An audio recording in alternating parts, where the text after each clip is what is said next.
நேயர்கள் அனைவருக்கும் வணக்கம். புதிதாக தொழில் தொடங்க முனைவோருக்கு தூண்டுகோலாகவும், தாம் செய்த தவறுகளால் துவண்டு போயிருப்போருக்கு முதுகெலும்பாகவும், அடுத்த அடி எடுத்து வைக்க காத்திருப்போருக்கு வழிகாட்டியாகவும் வாரந்தோறும் ஒளிபரப்பாகி கொண்டிருக்கும் நிமிர்ந்து நிகழ்ச்சிக்கு உங்களை எல்லாம் வரவேற்பதில் மிக்க மகிழ்ச்சி.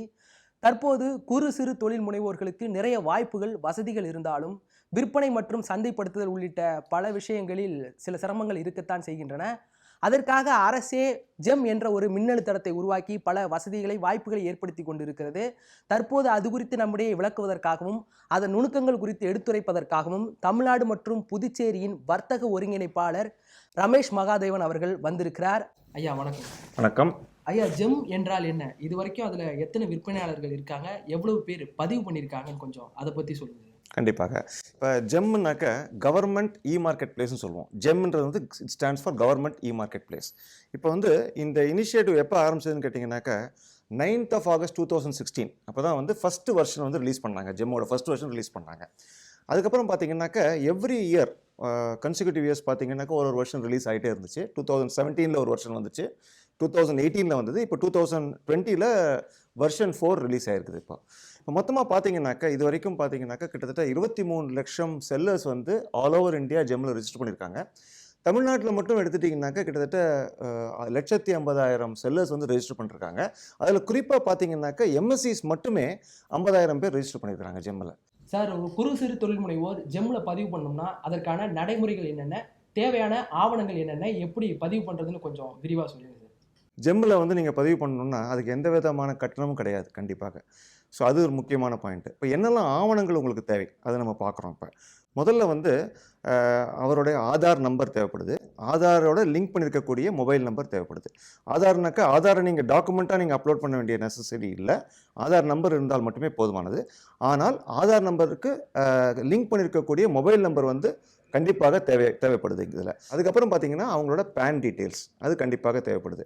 அதுக்கப்புறம் அவங்களோட அட்ரஸை வந்து ஜெம் என்ன பண்ணுறாங்க அப்படின்னு கேட்டிங்கனாக்கா அவங்க ஐடிஆர் ஃபைல் பண்ணுவாங்க இல்லையா, அந்த ஐடிஆர்லேருந்து அந்த அட்ரஸை எடுத்துக்கிறாங்க. அதுக்கப்புறம் அஃப்கோர்ஸ் அவங்களோட பேங்க் டீட்டெயில்ஸ். அதுக்கப்புறம் இப்போ ஜெம்மை பொறுத்த வரைக்கும் பார்த்தீங்கன்னாக்கா நீங்கள் ஒரு செல்லராக ஜெம்மில் ரெஜிஸ்டர் பண்ணுறீங்க அப்படின்னு சொல்லியாச்சுனாக்கா உங்களை வந்து 3 வகையாக பிரிக்கிறாங்க. ஒன்று வந்து நீங்கள் வந்து மேனுஃபேக்சராக இருப்பீங்க, அந்த ப்ராடக்டை ப்ரொடியூஸ் பண்ணுறவராக இருப்பீங்க, இல்லாட்டி நீங்கள் வாங்கி விற்பராக இருப்பீங்க, அதாவது ரீசெல்லர்ஸ் அப்படின்னு சொல்லுவாங்க, அந்த மாதிரி இருப்பீங்க. அப்படி இல்லைனாக்கா சேவை செய்பவராக இருப்பீங்க, சர்வீஸ் ப்ரொவைடர்ஸ் அப்படின்னு சொல்லுவாங்க. ஸோ இதை வந்து 3 கேட்டகரியாக பிரிக்கிறாங்க. அதுக்கப்புறம் உங்களோட கம்பெனியை வந்து 5 வகையாக பிரிக்கிறாங்க. அதாவது நீங்கள் வந்து தனியாக வந்து தொழில் நடத்துகிறதா இருப்பீங்க, அப்படி இல்லைனாக்கா ஒரு 2-3 பார்ட்னர்ஸ் சேர்ந்து ஃபேமாக நடத்துகிறவங்களாகவும் இருப்பீங்க, அப்படி இல்லைனா கம்பெனியாக இருக்கலாம், ஒரு ப்ரைவேட் கம்பெனியோ ஒரு பப்ளிக் லிமிடெட் கம்பெனியோ நீங்கள் நடத்தலாம். அப்படி இல்லைனாக்க ஒரு ஸ்டேட் ஆர் சென்ட்ரல் கவர்மெண்ட் ஆர்கனைசேஷனை நீங்கள் ரெப்ரசென்ட் பண்ணலாம். 5வதாக ஒரு ட்ரஸ்ட் ஆர் சொசைட்டியாக இருக்கலாம். ஸோ இந்த 5 வகையாக வந்து உங்களோட கான்ஸ்டிடியூயன்ட் டைப்பை வந்து பிரிக்கிறோம் ஜெம்மில். ஸோ இதை பேஸ் பண்ணிவிட்டு, இந்த கான்ஸ்டிடியூயன்ட் டைப்பை பேஸ் பண்ணிவிட்டு நிறைய ஆவணங்கள் தேவைப்படுது. உங்களுக்கு உதாரணத்துக்கு இப்போ நீங்கள் ஒரு ஸ்டார்ட் அப்பாக இருந்தீங்கன்னாக்கா டிஐபிபி ரெஜிஸ்டர்ட் நம்பர் வந்து தேவைப்படுது. அதுக்கப்புறம் வந்து நீங்கள் ஒரு கம்பெனியாக இருக்கீங்க அப்படின்னு சொல்லியாச்சுனாக்கா சின் நம்பர்னு சொல்லக்கூடிய கம்பெனி ஐடென்டிஃபிகேஷன் நம்பர் தேவைப்படுது. ஸோ இந்த மாதிரி உங்களோட கான்ஸ்டிடியூஷன் டைப்புக்கு தகுந்த மாதிரி பல்வேறு ஆவணங்கள் தேவைப்படுது. ஸோ இப்போ ஜெம்மில் வந்து நீங்கள் ரெஜிஸ்டர் பண்ணணும்னா 2 வகையாக ரெஜிஸ்டர் பண்ணலாம். முதல்ல வந்து நீங்கள் பிரைமரி யூஸராக ரெஜிஸ்டர் பண்ணுவீங்க, அதுக்கப்புறம் செகண்டரி யூஸராக ரெஜிஸ்டர் பண்ணுவீங்க. முதல்ல ஜெம்முக்குள்ளே நீங்கள் வந்துட்டீங்கன்னா ஃபஸ்ட்டு பிரைமரி யூஸராக தான் உள்ளே வருவீங்க. அதுக்கப்புறம் வந்து செகண்டரி யூஸராக வந்து நீங்கள் கிரியேட் பண்ணிடலாம். எவ்வளோ செகண்டரி யூசர்ஸ் வேணால் கிரியேட் பண்ணலாம். சரி, செகண்டரி யூசர்ஸுக்கு என்ன ஆவணங்கள் தேவைப்படுதுன்னு கேட்டிங்கன்னா நான் முன்னாடி சொன்ன மாதிரி Aadhaar number, Aadhaar linked mobile number, PAN number, அதுக்கப்புறம் அந்த கான்ஸ்டிடியூயன்ட் டைப்புக்கு தேவையான டாக்குமெண்ட்ஸ் தேவைப்படுது. அதுக்கப்புறம் உங்களோட அட்ரஸ், உங்களோட பேங்கிங் அக்கௌண்ட் டீட்டெயில்ஸ். சார், இப்போ குறு சிறு தொழில் முனைவோர் ஜெம்மில் பதிவு பண்ணுறதுக்கு என்னென்ன ஆவணங்கள் தேவை அப்படிங்கிறத விரிவாக சொன்னீங்க. அதே மாதிரி இப்போ அவங்க ஜெம்மில் பதிவு பண்ணோம்னா என்னென்ன மாதிரியான நடைமுறைகள்லாம் இருக்குது சார்? கண்டிப்பாக சார். இப்போ ஜெம்மில் வந்து ரெஜிஸ்டர் பண்ணுறது வந்து ரொம்ப சுலபமானது. ஆக்சுவலாக இப்போ பார்த்தீங்கன்னாக்கா வெறும் 4-5 ஸ்டெப்ஸ் தான் இருக்குது. ரொம்ப ஈஸியாக ரெஜிஸ்டர் பண்ணிடலாம். ஆனால் நான் முன்னாடி சொன்ன ஆவணங்களை வந்து நீங்கள் கண்டிப்பாக முன்னாடி எடுத்து வச்சுக்கணும். எடுத்து வச்சுக்கிட்டு தான் உள்ளே போகணும். எடுத்து வச்சு உள்ளே போனால் தான் இவ்வளோ சுலபமாக பண்ண முடியும். இல்லாட்டி உங்களுக்கு வந்து டிலே ஆகிறதுக்கான வாய்ப்புகள் நிறைய இருக்குது. ஸோ மொதல் ஸ்டெப் என்னன்னு கேட்டிங்கனாக்கா யூசர் ரெஜிஸ்ட்ரேஷன் சொல்லுவாங்க. அந்த யூசர் ரெஜிஸ்ட்ரேஷனில் ஃபஸ்ட்டு வந்து நீங்கள் வந்து உங்களோட ஆதார் டீட்டெயில்ஸை வேலிடேட் பண்ணுவீங்க. அதுக்கப்புறம் உங்களோட பர்சனல் டீட்டெயில்ஸ், பேசிக்கலி ஆதார் நம்பரோ இல்லாட்டி பேன் நம்பரோ அதை வேலிடேட் பண்ணுவீங்க. அதுக்கப்புறம் வந்து ஒரு மெயில் ஐடி நீங்கள் கொடுப்பீங்க. அதுக்கப்புறம் வந்து நீங்கள் என்ன பண்ணுவீங்கன்னா யூசர் ஐடி பாஸ்வேர்ட் நீங்களே கிரியேட் பண்ணுவீங்க. அந்த யூசர் ஐடி பாஸ்வேர்டை பத்திரமா நீங்கள் வச்சுக்கணும். ரொம்ப முக்கியமான விஷயம். ஸோ இதுதான் ஃபஸ்ட்டு ஸ்டெப்பு. யூசர் கிரியேஷன்றது தான் ஃபஸ்ட்டு ஸ்டெப்பு. அதுக்கு அடுத்து ரெண்டாவது ஸ்டெப் என்னன்னு கேட்டிங்கன்னாக்கா ப்ரொஃபைல் அப்டேஷன் சொல்லுவாங்க. ப்ரொஃபைல் அப்டேஷனில் என்ன பண்ணுவீங்கன்னு கேட்டிங்கன்னா உங்களோட பேன் டீட்டெயில்ஸ், உங்களோட அட்ரஸ்ஸு, உங்களுடைய ஐடிஆர் டீட்டெயில்ஸு, அப்புறம் நீங்கள் எம்எஸ்சி தானா, எம்எஸ்சினாக்க நீங்கள் எம்எஸ்சியாக இருப்பீங்க. ஆனால் வந்து அந்த லிங்க்கில் போயிட்டு நீங்கள் உங்களோட உதயம் நம்பரை கொடுத்தீங்கன்னா தான் வந்து நீங்கள் எம்எஸ்சின்னு ஜெம்முக்கு தெரியும், இல்லாட்டி தெரியாது. ஸோ வந்து நீங்கள் எம்எஸ்சின்றது ஜெம்முக்கு தெரிவிக்கிறதுக்காக நீங்கள் அந்த லிங்க்கில் போய் கண்டிப்பாக உங்களோட உதயம் நம்பரை கொடுத்தாக வேண்டும் ஆக்சுவலாக. ஸோ அடுத்த ஸ்டெப் அது. அதுக்கப்புறம் வந்து அட்ரஸ், பேங்க் அக்கௌண்ட் டீட்டெயில்ஸு, இதெல்லாம் கொடுக்கறது தான் வந்து ப்ரொஃபைல் அப்டேஷன் சொல்லுவோம். இது வந்து ஜெம்மில் வந்து ரெண்டாவது ஸ்டெப். ஸோ இந்த ப்ரொஃபைல் அப்டேஷன் வந்து கண்டிப்பாக 100% முடிந்திருக்க வேண்டும். ஸோ அது முடிஞ்சிருந்துன்னா அதுக்கப்புறம் தான் நீங்கள் அடுத்த ஸ்டெப்புக்கு போக முடியும். அடுத்த ஸ்டெப்பு பார்த்தீங்கன்னாக்கா வெண்டர் அசஸ்மெண்ட்னு சொல்லுவாங்க. இந்த வெண்டர் அசஸ்மெண்ட்டை எப்படி பண்ணுவாங்கன்னு கேட்டிங்கனாக்கா, யார் பண்ணுவாங்கன்னு கேட்டிங்கனாக்கா, முக்கியமாக வந்து நீங்கள் வந்து ஒரு மேனுஃபேக்சரராக இருந்தீங்கன்னா கண்டிப்பாக வெண்டர் அசஸ்மெண்ட் பண்ணியாக வேண்டும் ஆக்சுவலாக. இப்போ வந்து இல்லாட்டி இந்த குவாட்ரண்ட்டாக பிரிச்சிருக்காங்க. ஜெம்மில் வந்து என்ன பண்ணியிருக்காங்கன்னு கேட்டிங்கனாக்கா, உங்களோட ப்ராடக்ட்ஸ் நீங்கள் ரெஜிஸ்டர் பண்ணுறீங்க இல்லையா, அதை வந்து 4 குவாட்ரண்ட்டாக பிரிக்கிறாங்க. Quadrant 1, quadrant 2, quadrant 3 and quadrant 4. Quadrant 1ல பார்த்தீங்கன்னாக்கா முக்கியமாக வந்து ஆட்டோமொபைல் ஐட்டம்ஸ் அதில் வருது ஆக்சுவலாக. குவாட்ரண்ட் 2ல வந்து இந்த பர்சனல் கம்ப்யூட்டர்ஸ், லேப்டாப்ஸ், அந்த மாதிரி ஐட்டங்கள்லாம் வந்து குவாட்ரண்ட் 2ல வருது. குவாட்ரண்ட் 3ல பார்த்தீங்கன்னாக்கா இந்த ஃபர்னிச்சர், எக்யூப்மெண்ட்ஸு, அந்த மாதிரி விஷயங்கள்லாம் வந்து குவாட்ரண்ட் 3ல வருது. குவாட்ரண்ட் 4ல வந்து ட்ரிவியல் ஐட்டம்ஸ், ஸ்டேஷனரி ஐட்டம்ஸ், இந்த மாதிரி விஷயங்கள்லாம் வந்து குவாட்ரண்ட் 4ல வருது. ஸோ இப்போ வந்து குவாட்ரண்ட் 1 விட்டுருவோம், ஏன்னா நீங்கள்லாம் குவாட்ரண்ட் 1ல வரமாட்டீங்க. குவாட்ரண்ட் 2ல எப்படின்னு கேட்டிங்கனாக்கா, நான் முன்னாடியே சொன்னேன் இல்லையா, உங்களை வந்து 3 வகையாக பிரிக்கிறோன்னு சொன்னேன். ஓஇஎம், ரீசெல்லர் மற்றும் சர்வீஸ் ப்ரொவைடராக பிரிக்கிறோன்னு சொன்னேன். இப்போ வந்து குவாட்ரண்ட் 2ல எப்படின்னு கேட்டிங்கனாக்கா, இந்த ரீசெல்லர் வந்து கண்டிப்பாக ஓஇஎம்கிட்டேருந்து அப்ரூவல் வாங்கியிருக்கணும். ஓஇஎம் மட்டும்தான் இந்த ப்ராடக்டை அப்லோட் பண்ண முடியும் குவாட்ரண்ட் 2ல. குவாட்ரண்ட் 3ல எப்படின்னு கேட்டிங்கனாக்கா, ஓஇஎம் ரீசெல்லர் இருப்பாங்க. ரீசெல்லர் அகெயின் ஓஇஎம்கிட்டேருந்து அப்ரூவல் வாங்கியிருக்கணும். ஆனால் இங்கே ஓஇஎம்மும் ப்ராடக்ட் அப்லோட் பண்ணலாம், ரீசெல்லரும் ப்ராடக்ட் அப்லோட் பண்ணலாம். குவாட்ரண்ட் 4ல எந்த விதமான ரெஸ்ட்ரிக்ஷன்ஸும் கிடையாது. ஆனால் இந்த வெண்டர் அசஸ்மெண்ட் நான் முன்னாடி சொன்னேன் பாருங்க, அந்த வெண்டர் அசஸ்மெண்ட்டை வந்து இந்த 2 பேர் பண்ண வேண்டும். யாருனாக்கா, ஃபஸ்ட்டு நீங்கள் ஒரு மேனுஃபேக்சராக இருந்தீங்கன்னாக்கா நீங்கள் கண்டிப்பாக பண்ணணும் வெண்டர் அசஸ்மெண்ட். அதுக்கப்புறம் நீங்கள் குவாட்ரண்ட் 2ல இருக்கக்கூடிய ரீசெல்லராக இருந்தீங்கன்னாக்கா கண்டிப்பாக வெண்டர் அசஸ்மெண்ட் பண்ணணும். ஸோ இந்த 2 பேர் மட்டும் வெண்டர் அசஸ்மெண்ட் பண்ணி ஆகணும். அதான் 3வது ஸ்டெப்பு. ஸோ அது முடிச்ச விட்டு அடுத்த ஸ்டெப் என்னன்னு கேட்டிங்கன்னா, உங்களோட பிராண்ட் அண்ட் ஓஇஎம் அப்ரூவல் வாங்கணும் ஜெம்கிட்ட. ஆக்சுவலாக அது வந்து ஜெம் தான் பண்ணுறாங்க. உங்களோட பிராண்ட் அப்ரூவல் வாங்குறதுக்கு வந்து உங்களுக்கு தேவையான விஷயம் என்னன்னு பார்த்தீங்கன்னா, ட்ரேட்மார்க் சர்டிஃபிகேட். கண்டிப்பாக ட்ரேட்மார்க் சர்டிஃபிகேட் இருக்கணும். ஸோ அதுவும் அப்புறம் அப்ரூவ் ஆகி வந்த விட்டு அடுத்த ஸ்டெப்பு பார்த்தீங்கன்னாக்கா கேட்டலாக அப்லோட் பண்ணுறது. ஸோ உங்களோட ப்ராடக்ட் என்ன, உங்களோட பிராண்ட் வந்து அங்கே வந்துடும். நீங்கள் என்ன பிராண்ட் அப்ரூவல் வாங்கினீங்களோ அந்த பிராண்டை வந்து அங்கே லிஸ்ட் ஆகிடும் உங்களுக்கு.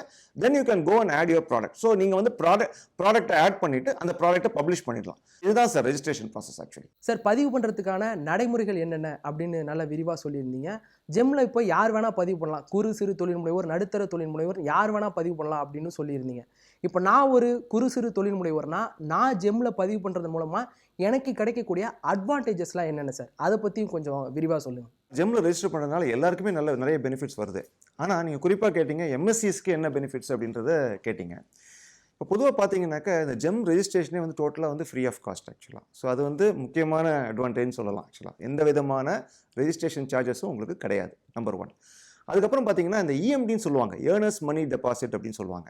இப்போ ஜெம்மில் நீங்கள் வந்து ஒரு எம்எஸ்சியாக ரெஜிஸ்டர் பண்ணியிருந்தீங்க அப்படின்னு சொல்லியாச்சுனாக்கா அந்த ஏர்னர்ஸ் மணி டெபாசிட்ன்றது வந்து அறவே கிடையாது உங்களுக்கு. ஸோ நீங்கள் கண்டிப்பாக அது பே பண்ண வேண்டிய தேவையில்லை. 3வது அட்வான்டேஜ் என்னன்னு கேட்டிங்கனாக்கா பர்ச்சேஸ் ப்ரிஃபரன்ஸ். ஃபார் எக்ஸாம்பிள் இப்போ ஒரு பிட்டிங் ப்ராசஸ் நடக்குது. அதில் வந்து நீங்கள் வந்து L1 வரீங்க. உதாரணத்துக்கு நீங்கள் வந்து ஒரு ப்ராடக்ட் பிட்டிங் நடந்துட்டுருக்கு. அதில் வந்து 100 ரூபாய்க்கு நீங்கள் பிட் பண்ணுறீங்க. நான் வந்து ஒரு எம்எஸ்சி, நான் வந்து 115 ரூபாய்க்கு பிட் பண்ணேன். அதாவது 15% மோர், உங்களோட 15% மோர் நான் பிட் பண்ணுறேன் ஆக்சுவலாக. இப்போ வந்து என்ன ஆகும்னு கேட்டிங்கனாக்கா என்கிட்ட கேட்பாங்க, பையர்ஸ் கேட்பாங்க, நீங்கள் வந்து இந்த L1 வேல்யூக்கு உங்களால் மேட்ச் பண்ண முடியுமான்னு கேட்பாங்க. அதாவது அந்த 100 ரூபாய்க்கு மேட்ச் பண்ண முடியுமான்னு கேட்பாங்க. ஸோ 100 ரூபாய்க்கு என்னால் மேட்ச் பண்ண முடியும் அப்படின்னு சொல்லியாச்சுன்னா அந்த ப்ரிஃபரன்ஸ் வந்து எனக்கு வந்துடும். இதோ நான் 115 ரூபான்னு நான் கொடுத்துருந்தா கூட எனக்கு வந்து அந்த ஆர்டர் கிடைக்கிறதுக்கான வாய்ப்புகள் இருக்குது. இதுதான் வந்து நாங்கள் பர்ச்சேஸ் ப்ரிஃபரன்ஸ்னு சொல்கிறோம். ஸோ இது வந்து ஒரு பெரிய அட்வான்டேஜ் உங்களுக்கு. Super sir. இவ்வளவு பலன்கள் தொழில் முனைவோருக்கு இருக்குது அப்படின்னு கேட்கும்போதே ரொம்ப பிரமிப்பாக இருக்குது சார். இப்போ அடுத்ததாக நிறைய தனியார் நிறுவனங்கள் ஆன்லைன் வர்த்தகத்தில் ஈடுபட்டு இருக்காங்க. அவங்களோட இயங்குமுறை எப்படி அப்படிங்கிறது எல்லாருக்குமே தெரியும். இப்போ ஜெம்ங்கிறது ஒரு மத்திய அரசு நிறுவனம், அதோட இயங்குற வழிமுறை எப்படி சார்? அதே மாதிரி தானா, இல்லை இதுக்குன்னு குறிப்பிட்ட வழிமுறைகள் எதுவும் இருக்கா? நல்ல கேள்வி. இப்போ வந்து ஜெம்மில் எப்படி வந்து ஒரு ஆர்டர் ப்ராசஸ் ஆகுது அப்படின்றத நான் கிளியராக உங்களுக்கு எக்ஸ்பிளைன் பண்ணுறேன். இது என்ன ஆகும் கேட்டிங்கன்னா, யார் இந்த ஆர்டரை ப்ளேஸ் பண்ணுறாங்கன்னு கேட்டிங்கன்னா, வாங்குபவர் சொல்லியிருக்கக்கூடிய பையர் தான் இந்த ஆர்டரை ப்ளேஸ் பண்ணுறாரு. ஸோ ஆர்டரை ப்ளேஸ் பண்ணுவாங்க. பண்ணின உடனே செல்லர் சைடில் வரும். நீங்கள் வந்து என்ன பண்ணுவீங்க, நீங்கள் வந்து அதை அக்செப்ட் பண்ணுவீங்க. அக்செப்ட் பண்ணலாம், இல்லாட்டி அதை ரிஜெக்ட் பண்ணலாம், இல்லாட்டி நீங்கள் எதுவுமே பண்ணாமல் இருக்கலாம். நீங்கள் எதுவுமே பண்ணாமல் இருந்தீங்கன்னா என்ன ஆகும்னு கேட்டிங்கன்னா, அந்த ஆர்டர் வந்து ஆட்டோமேட்டிக்காக 3 நாளில் கேன்சல் ஆயிடும். இது வந்து ஜெம்லேயே நடக்கக்கூடிய விஷயம் ஆக்சுவலாக. நீங்கள் வந்து அக்செப்ட் பண்ணாமலும் போகலாம். அக்செப்ட் பண்ணாமல் போனீங்கன்னா so be the order gets cancelled. அதுக்கப்புறம் நீங்கள் வந்து அக்செப்ட் பண்ணுறீங்கன்னு வச்சுப்போம். அக்செப்ட் பண்ணிங்கன்னா ஃபர்தராக அந்த ப்ராசஸ் ப்ரொசீட் ஆகுது ஆக்சுவலாக. ஸோ நீங்கள் வந்து உங்களோட ஆர்டரை சப்ளை பண்ணுறீங்க. அதுக்கப்புறம் ஜெம்மிலேயே வந்து நீங்கள் இன்வாய்ஸை ஜென்ரேட் பண்ண முடியும். அது பண்ணுறீங்க. அதுக்கு அடுத்து என்ன ஆகுதுன்னு கேட்டிங்கன்னா, அது வந்து பால் வந்து இப்போ பையர் சைடில் போகுது. இப்போ வந்து அவங்க வந்து அந்த பொருளை ரிசீவ் பண்ணிட்டோம்னு சொல்லிட்டு பிஆர்சின்னு சொல்லக்கூடிய ஒரு சர்டிஃபிகேட் கொடுக்குறாங்க. அது என்னன்னாக்கா ப்ரொவிஷனல் ரிசீட் சர்டிஃபிகேட்னு சொல்லுவாங்க. அதை கொடுக்குறாங்க. அது கொடுத்ததுலேருந்து 10 நாளுக்குள்ள அவங்க வந்து consignee receipt and acceptance certificate சொல்லக்கூடிய ஒரு சர்டிஃபிகேட் கொடுக்கணும். அதாவது இந்த ப்ராடக்ட் வந்துருச்சு, அந்த ப்ராடக்ட் வந்து நல்ல கண்டிஷனில் இருக்குது அப்படின்னு சொல்கிற சர்டிஃபிகேட் அவங்க கொடுக்கணும். அது கொடுத்ததுலேருந்து 10 நாளில் பேமெண்ட் வந்து உங்களோட அக்கௌண்ட்டில் வந்து விழுந்துடும். ஸோ இதுதான் வந்து என்டையர் ப்ராசஸுங்க ஆக்சுவலாக. இது பார்த்தீங்கன்னாக்கா இந்த ஜெம்மில் நான் முன்னாடியே சொன்ன மாதிரி ரெஜிஸ்டர் பண்ணிங்கன்னாக்கா பையர்ஸ் ஆல் ஓவர் இந்தியா இதை பார்க்க முடியும் ஆக்சுவலாக. So even buyer sitting in Jammu and Kashmir or Gujarat or Madhya Pradesh R அந்த சைடில் நார்த் ஈஸ்டில் இருக்கக்கூடிய அசாம், எங்கேருந்து வேணால் உங்களுக்கு வந்து ஆர்டர்ஸ் வரலாம். நான் இந்த இடத்துல ஒரு முக்கியமான விஷயத்தை சொல்ல விரும்புகிறேன் ஆக்சுவலாக. ஒன்றும் இல்லை, நம்மளோட தமிழ்நாட்டிலேருந்தே பார்த்தீங்கன்னா மதுரையில் ஒரு ஸ்மாலஸ்ட் வில்லேஜ்லேருந்து ஒருத்தங்க வந்து ரெஜிஸ்டர் பண்ணாங்க ஜெம்மில். அவங்க என்ன பண்ணாங்கன்னா, ஜெம்மில் வந்து அவங்களோட ப்ராடக்ட்டை பதிவு பண்ணாங்க. இதை யார் பார்த்தாங்கன்னு கேட்டிங்கன்னாக்கா, ஆனரபிள் பிரைம் மினிஸ்டர்ஸ் ஆஃபீஸில் வந்து இதை பார்த்தாங்க. பார்த்துட்டு அந்த ஆர்டரும் ப்ளேஸ் பண்ணாங்க. ப்ளேஸ் பண்ண ஆர்டர் இமீடியட்டாக அவங்க சப்ளையும் பண்ணிட்டாங்க. அதுக்கப்புறம் பேமெண்ட்டும் பார்த்தீங்கன்னா ஆன் டைம் வந்துருச்சு. 2 பேரும் போத் சைட்ஸ் வந்து தே ஆர் ஹாப்பி. இப்போ பார்த்தீங்கன்னா நீங்கள் வந்து ஆனரபிள் பிரைம் மினிஸ்டரோட மன் கி பாத் எபிசோட் எல்லாரும் பார்த்துருப்பீங்கன்னு நினைக்கிறேன். அதில் இஃப் ஐ ரிமெம்பர் ரைட் 30வது எபிசோடில் நினைக்கிறேன், 30வது எபிசோடில் ஆனரபிள் பிரைம் மினிஸ்டர் இதை பற்றி பேசியிருக்கிறாரு. ஸோ அந்த அளவுக்கு ஒரு எம்பவர்மெண்ட் கொடுக்கக்கூடிய போர்ட்டலாக ஜெம் அமையுது. சார், இந்த ஆர்டர் ப்ராசஸ்லாம் எவ்வளோ எளிமையாக இருக்குது அப்படின்றது நமக்கு மட்டும் இல்லை, கேட்டுக்கிட்டு இருக்க எல்லாருக்கும் கூட புரிஞ்சிருக்கும். அதே மாதிரி பேமெண்ட்லாம் 10 நாளில் வந்துருக்கிறதுலாம் ரொம்ப பெரிய விஷயம் சார். இப்படி இருக்கும்போது இந்த நடைமுறையில் ஏதாவது சிக்கல் ஏற்பட வாய்ப்பு இல்லை, இருந்தாலும் ஏதாவது சிக்கல் ஏற்பட்டால் நம்ம யார்கிட்ட போய் புகார் தெரிவிக்கிறது? அதுக்கு ஒரு புகார் கொடுக்கறதுக்கான இடங்கள் இருக்கிறது. எப்படி பண்ணுன்றதை கிளியராக சொல்கிறேன் உங்களுக்கு. 2 வகையாக இருக்கு. ஒன்று வந்து இன்சிடென்ட் மேனேஜ்மெண்ட் சொல்லுவோம், இன்னொன்று வந்து சப்போர்ட் டிக்கெட் அப்படின்னு சொல்லுவோம். 2 வகையாக அதை மேனேஜ் பண்ணலாம் ஆக்சுவலாக. இப்போ இந்த இன்சிடென்ட் இப்போ இந்த கான்ட்ராக்ட்ஸ் இருக்கு இல்லையா, அதில் வந்து வயலேஷன் எந்த இடத்துல வேணால் நடக்கலாம் ஆக்சுவலாக. இப்போ நீங்கள் சொன்ன மாதிரி பேமெண்ட் டிலே ஆகிறதுக்கான வாய்ப்புகள் இருக்கலாம். இல்லாட்டி இப்போ நீங்கள் டெலிவரி பண்ணுறீங்க இல்லையா குட்ஸை, அதுலேயும் டிலே ஆகிறதுக்கான வாய்ப்புகளும் இருக்கலாம். ஸோ 2 வகையாகவும் இருக்கலாம். ஸோ இப்போ இதில் வந்து எந்த இடத்துல பிரச்சனை நடந்தாலும் எந்த பார்ட்டி வேணால் ஜெம்மில் வந்து இஷ்யூவாக ரைஸ் பண்ணலாம், இன்சிடெண்ட்டாக ரைஸ் பண்ணலாம். அது வந்து அவங்களோட லாகின்ஸ் வழியாகவே போய் ரைஸ் பண்ணுறதுக்கு ஃபெசிலிட்டி இருக்குது. அது வந்து ஜெம்மில் இருக்கக்கூடிய சீனியர் அஃபீஷியல்ஸ் வந்து இதை ஆர்பிட்ரேட் பண்ணி they will take it forward actually. Sir, புகார்களை ஜெம் எப்படி ஆர்பிட்ரேட் பண்ணுறாங்கன்னு ரொம்ப அழகாக சொன்னீங்க. இப்போ அடுத்ததாக தொழில் முனைவோர்களுக்குன்னு ஜெம் மூலியமாக எதுவும் பயிற்சிகள் வழங்கப்படுதா சார்? அப்படி வழங்கப்படுதுன்னா அதை தொழில் முனைவோர்களான நாம் எப்படி தெரிஞ்சுக்கிறது? எங்கெங்கெல்லாம் அந்த பயிற்சிகள் வழங்கப்படுது? அதற்கான கட்டணங்கள்னு எதுவும் இருக்கா? சார், ரொம்ப அருமையான கேள்வி. ஆனால் நீங்கள் லாஸ்ட் கேட்ட கேள்விக்கு நான் ஃபஸ்ட்டு பதில் சொல்கிறேன். ஏன்னாக்கா இந்த கட்டணங்கள் எதாவது இருக்கான்னு கேட்டிங்க. நீங்கள் வந்து ஜெம்மில் வந்து எந்த விதமாக ட்ரைனிங்ஸ் கொடுக்கறதுக்கு எந்த விதமான கட்டணமும் உங்களுக்கு கிடையாது. ஓகே, நீங்கள் எங்கே பண்ணாலும் சரி எந்த விதமான கட்டணங்களும் கிடையாது. எங்கெல்லாம் உங்களுக்கு ட்ரைனிங் கிடைக்கும்ன்றதை பற்றி நான் இப்போ சொல்கிறேன். இப்போ ஜெம்மில் பார்த்தீங்கன்னாக்கா ட்ரைனிங் மாடியூல் ஜெம் சைட்டுக்கு ஜெம் சைட் வந்து www.gem.gov.in. அங்கே போனீங்கன்னா ட்ரைனிங் மாடியூல்னு சொல்லிட்டு ஒரு லிங்க் இருக்குது. அங்கே போனீங்கன்னாக்கா இந்த ட்ரைனிங்ஸ், இந்த செல்லர் ட்ரைனிங்காக இருந்தாலும் சரி, வாங்குபவர்களுக்கும் சரி விற்பவர்களுக்கும் சரி எல்லாத்துக்கும் ட்ரைனிங் மாடியூல்ஸ் அங்கே அவைலபிளாக இருக்குது. அதை போய் நீங்கள் பார்க்கலாம். அது டோட்டலி ஃப்ரீ ஆஃப் காஸ்ட்டு. இது வந்து செல்ஃப் எக்ஸ்பிளனேட்டரி ட்ரைனிங் ப்ரோக்ராம்ஸ். அது நீங்கள் எதுவுமே பண்ண தேவையில்லை, ஜஸ்ட் போய் லாகின் கூட பண்ண தேவையில்லை. நீங்கள் போயிட்டு அந்த ட்ரைனிங்ஸை பார்த்துட்டு பலனடையலாம். ஸோ அது ஒரு வகை இருக்குது. 2வது வகை வந்து இப்போ இடிஐ போன்ற நிறுவனங்கள் வந்து அவங்களும் கண்டக்ட் பண்ணுறாங்க. ஸோ MSME DI போன்ற நிறுவனங்களும் வந்து இதை கண்டக்ட் பண்ணுறாங்க. ஸோ அதையும் நீங்கள் அட்டென்ட் பண்ணி பெனிஃபிட் அடையலாம் ஆக்சுவலாக. இதுக்கப்புறம் முக்கியமாக பார்த்தீங்கன்னா ஜெம்மில் வந்து ட்ரைனிங் கேலண்டர்னு சொல்லிட்டு ஒரு லிங்க் இருக்குது. நீங்கள் அந்த ட்ரைனிங் கேலண்டரில் போய் கிளிக் பண்ணிங்கன்னாக்கா ஒரு மாதத்துக்கு கிட்டத்தட்ட ஒரு 4லேருந்து 5 ஆன்லைன் ப்ரோக்ராம்ஸ் கண்டக்ட் பண்ணுறோம். இது வந்து இங்கே நாங்கள் கண்டக்ட் பண்ணுறதில்ல, ஆனால் டெல்லியிலேருந்து எங்கள் அஃபீஷியல்ஸ் வந்து கண்டக்ட் பண்ணுறாங்க ஆக்சுவலாக. இந்த ப்ரோக்ராம் வந்து காஸ்ட்டான்னு கேட்டிங்கன்னா இந்த ப்ரோக்ராமும் ஃப்ரீ ஆஃப் காஸ்ட் தான். உங்களுக்கு எந்த விதமான காஸ்ட்டும் கிடையாது. ஒரு 2 ஹவர் ப்ரோக்ராம் தான். குறிப்பாக பார்த்தீங்கன்னா 11 மணிலேருந்து 1 மணி வரைக்கும் கண்டக்ட் பண்ணுறாங்க. இது வந்து 5 நாட்கள், ஒரு மாதத்தில் 5 நாட்கள் கண்டக்ட் பண்ணுறாங்க. ஸோ அதுலேருந்தும் நீங்கள் பெனிஃபிட் அடையலாம் ஆக்சுவலாக. சார் பயிற்சி பற்றின பல பலனுள்ள தகவல்களை பகிர்ந்துக்கிட்டீங்க. சார் இப்போ பொதுவாகவே கவர்மெண்ட்டோட ஒரு ப்ரொக்யூர்மெண்ட் ஒர்க் அப்படின்னாலே அதில் நிறைய பேப்பர்ஸ் இன்வால்வ் ஆகிருக்கும். நம்ம கொட்டேஷன் கொடுக்குறது, திரும்ப அவங்க நம்மளை தொடர்பு கொள்வது அப்படின்னு அதில் நிறைய பேப்பர் இன்வால்வ் ஆகிருக்கும். நிறைய நேர விரயமும் அதிகமாக இருக்கும். சார் இப்போ ஜெம்மோட இயங்குமுறை இதுலேருந்து எப்படி சார் மாறுபட்டிருக்கு? இப்போ ஜெம்மோட பாலிசியிலே பார்த்தீங்கன்னாக்கா ஜெம் வந்து totally contactless, paperless and faceless. அது நேருக்கு நேரம் நீங்கள் பையரும் செல்லரும் மீட் பண்ணிக்க வேண்டிய நெசசிட்டியே இல்லாத அளவுக்கு இந்த சிஸ்டம் டெவலப் ஆயிருக்கு. கான்டாக்ட் பண்ண வேண்டிய சூழ்நிலை இல்லை ஜெம்மில். ஃபார் எக்ஸாம்பிள் நீங்கள் நார்மலாக ஏதாவது ஒரு விஷயங்களுக்கு நீங்கள் கான்டாக்ட் பண்ணணும்னு நினச்சிங்கன்னா கூட நீங்கள் ஃபோன் வழியாக கான்டாக்ட் பண்ணுவீங்க, இல்லாட்டி இமெயில் வழியாக கான்டாக்ட் பண்ணுவீங்க. இது வந்து எல்லாமே it's happening through the online process ஆக்சுவலாக. Of course when we talk about the paperless part, இப்போ எல்லா கவர்மெண்ட் ஆர்கனைசேஷன்ஸும் பார்த்தீங்கன்னா they are moving towards a paperless office. And ஜெம்மை பொறுத்த வரைக்கும் பார்த்தீங்கன்னா கூட எல்லா டாக்குமெண்ட்ஸுமே நீங்கள் வந்து பேப்பர்லெஸ்ஸாக எக்ஸ்ட்ராக்ட் பண்ண முடியும். இதெல்லாம் வந்து டைமை ரெடியூஸ் பண்ணுது, பேப்பர்லெஸ் ஆஃபீஸை நோக்கி நம்மளை மூவ் பண்ண வைக்குது. சார் தொழில் முனைவோர்களுக்கு ஜெம் மூலியமாக ஏற்படக்கூடிய பலன்களில் தொடங்கி பதிவு பண்ணுறதுக்கான நடைமுறை, குறிப்பாக பதிவு கட்டணம் ஃப்ரீ ஆஃப் காஸ்ட்னு சொல்லியிருந்தீங்க. அதெல்லாம் ரொம்ப பெரிய விஷயம். நிச்சயமாக பார்த்துக்கிட்டு இருக்க நேயர்களுக்கும் இதெல்லாம் உபயோகமாக இருந்திருக்கும். நிகழ்ச்சியில் கலந்துக்கிட்டு கருத்துக்களை பகிர்ந்து கொண்டமைக்கு நன்றி சார். நன்றி, வணக்கம்.